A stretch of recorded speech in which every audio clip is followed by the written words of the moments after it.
Hi friends, मैं आकांक्षा Sharma GK with आकांक्षा में आपका स्वागत करती हूँ। एमपीपीएससी मेंस की आज हम 8वीं क्लास पढ़ने वाले हैं। ये 2019, 2020, 2021, 2022 जो भी मेंस की तैयारी 2020 तो हो गया है, 2021, 2022 और 2019 की मेंस की तैयारी कर रहे हैं। तो ये बहुत ही अच्छी श्रृंखला आपके लिए है। आज हम कुछ इम्पॉर्टेंट क्वेश्चन पढ़ने वाले हैं संविधान के पेपर 2 के, जो कि संघवाद से रिलेटेड है। तो चलिए स्टार्ट करते हैं। पहला क्वेश्चन है, भारतीय संविधान के संघात्मक व एकात्मक लक्षण बताइए। तो देखो, ये तो हमारे संविधान की मेन विशेषता है कि हमारा जो संविधान है वो संघात्मक स्वरूप भी है और उसका एकात्मक स्वरूप भी है। तो हमको दोनों ही विशेषताएं यहाँ पर लिखनी है। सबसे पहले हम लिखते हैं संघात्मक लक्षण। संघात्मक लक्षण की सबसे बड़ी विशेषता है संविधान की सर्वोच्चता। हमारे देश में संविधान ही सर्वोच्च है। तो संविधान की सर्वोच्चता, केंद्र व राज्य सरकार पर यह बाध्यकारी है। मतलब संविधान सरकार से भी ऊपर है, संविधान सर्वोच्च है। शक्ति, दूसरा संघात्मक लक्षण है कि शक्तियों का विभाजन यहाँ 3 भागों में किया गया है। एक संघ सूची, जिसमें कानून बनाने का अधिकार, कोई भी विधायक विधायी शक्ति आती है तो उस पर कानून बनाने का अधिकार संघ मतलब केंद्र सरकार को होता है। राज्य सूची, मतलब जिसमें कानून बनाने का अधिकार राज्य सरकार के पास होता है। और तीसरा होता है समवर्ती सूची, जिसमें दोनों का ही होता है। और एक और सूची बताई गई है अपशिष्ट सूची, जिसमें जो कानून बनाने का अधिकार है वो केंद्र सरकार को दिया है। चौथा खंड संघात्मक लक्षण है लिखित व कठोर संविधान। हमारे देश का जो संविधान है वो लिखित है और कठोर है। कठोर संविधान इसलिए भी बोला जाता है क्योंकि इसमें नॉर्मली ही हम संशोधन नहीं कर सकते हैं। किसी भी संविधान में संशोधन करने के लिए बहुत लंबी प्रक्रिया को अपनाना पड़ता है, तो हम उसमें ऐसे ही संशोधन नहीं कर सकते, इसलिए इसको बोला है लिखित व कठोर संविधान। अगला है स्वतंत्र उच्चतम न्यायालय। संविधान संरक्षक जो है, तो उच्चतम न्यायालय स्वतंत्र है, वो किसी की बात मानने के लिए बाध्यकारी नहीं है। तो ये इसके संविधान के संघात्मक लक्षण थे। उपरोक्त विवरण से स्पष्ट है कि भारत में संविधान में एक पूर्ण संघीय व्यवस्था की स्थापना करता है। अगला है एकात्मक लक्षण। फ्रेंड्स, आप देख रहे हैं मैंने किस तरह से फ्लो चार्ट का यूज़ किया। देखो, आप ऊपर भी देखेंगे और आप ये एकात्मक लक्षण नीचे देखेंगे। ये जो जिससे मैं ये पढ़ा रही हूँ, ये मेरी पॉलिटी की बुकलेट है।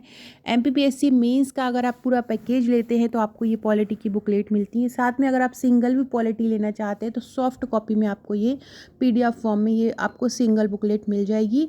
अगर आप पूरा मेंस का पैकेज लेना चाहते हैं तो मेंस अगर 2019 का लेना चाहते हैं तो आपको 36 बुकलेट मिलेंगी। और अगर आप मेंस 2021 या 22 या 23 के लिए लेना चाहते हैं तो आपको 41 बुकलेट मिलेंगी, जिसमें 3 नंबर की 12 बुकलेट अलग रहेंगी और बाकी 6 नंबर, 15 नंबर या 5 नंबर, 11 नंबर की अलग बुकलेट रहेंगी।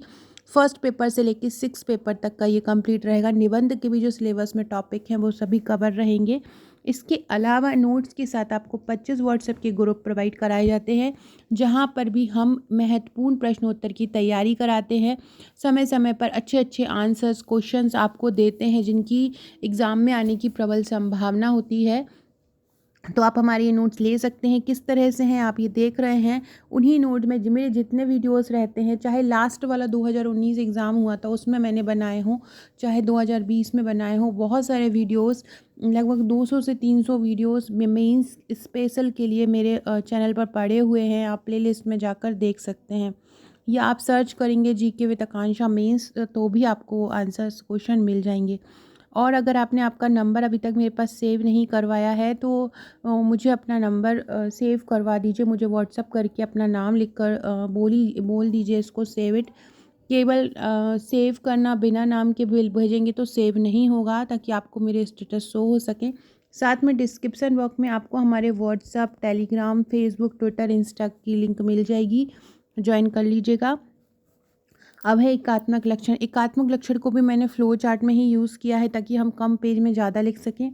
पहला है शक्ति का विभाजन जो है ना, वो केंद्रीय पक्ष में ज़्यादा दिखता है, इसलिए कभी कभी ये एकात्मक प्रतीत होता है।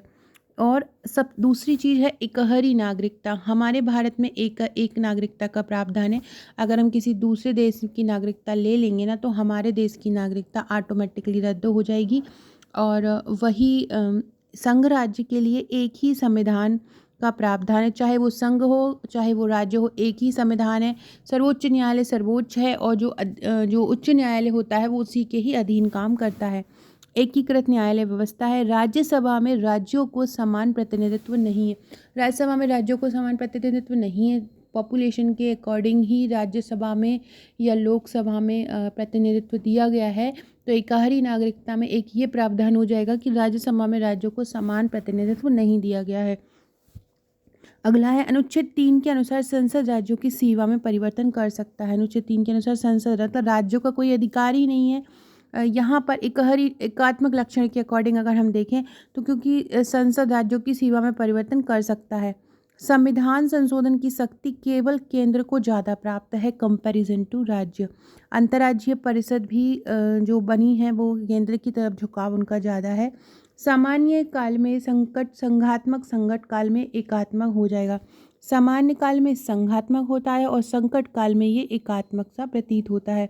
राज्यपाल जो है रहते हैं राज्यों में वो मोस्टली राष्ट्रपति के प्रतिनिधि के रूप में काम करते हैं। राष्ट्रपति जैसा उनको सजेस्ट करता है वैसा ही वो करते हैं।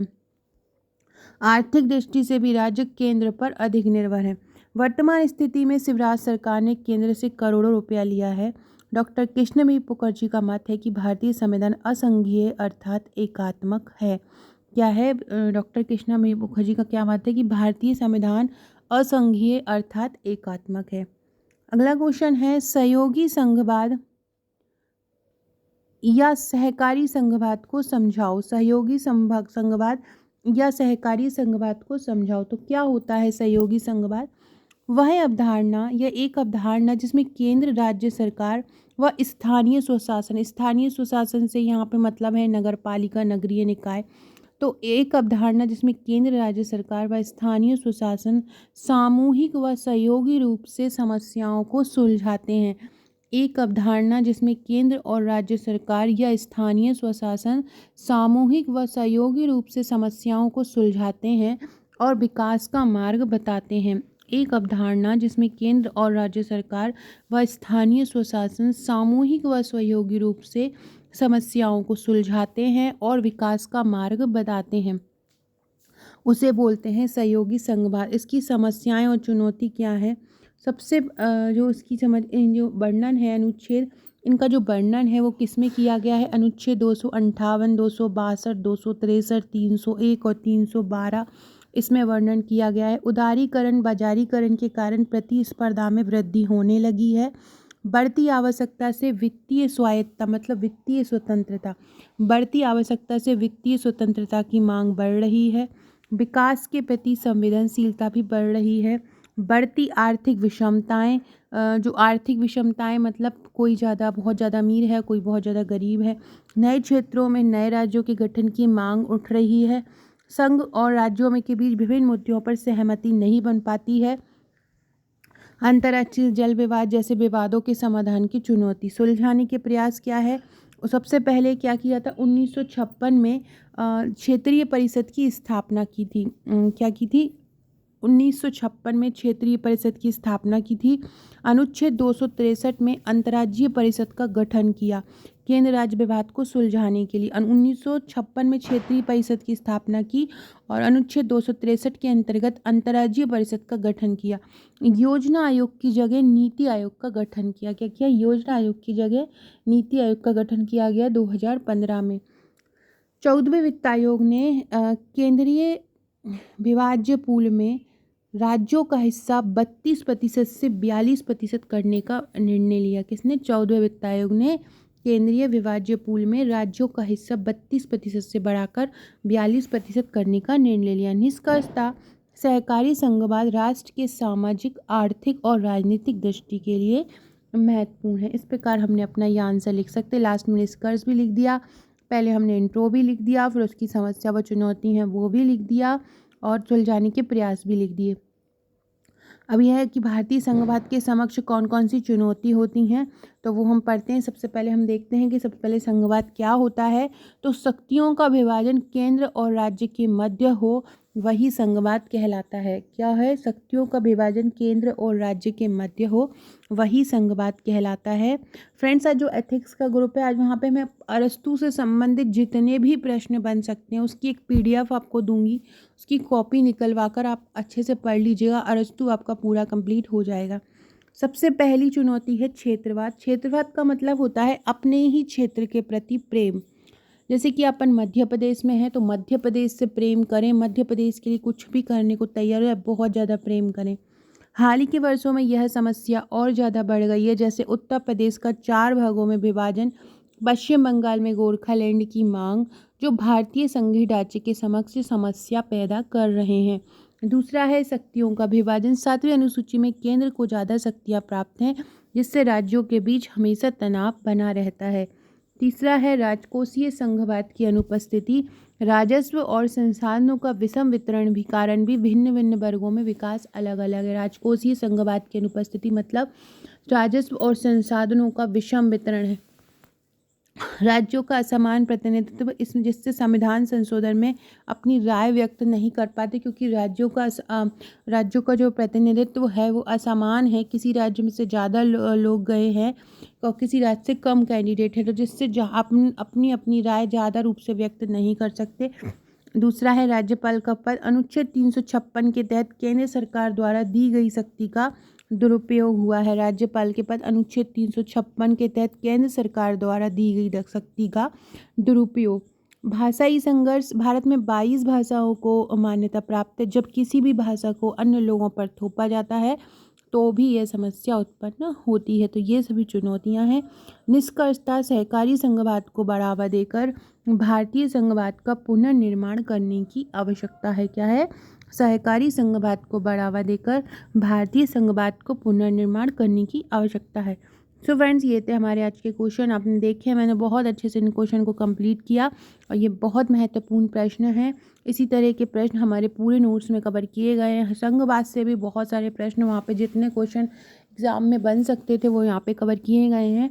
तो आप भी अगर hand written flow chart diagram सहित वाले नोट्स लेना चाहते हैं तो आप हमें व्हाट्सअप कर सकते हैं। हमारा व्हाट्सअप नंबर है 6260190944, या आप दिन में 3 बजे से रात को 8 बजे तक हमें फ़ोन भी कर सकते हैं। Okay friends, thank you.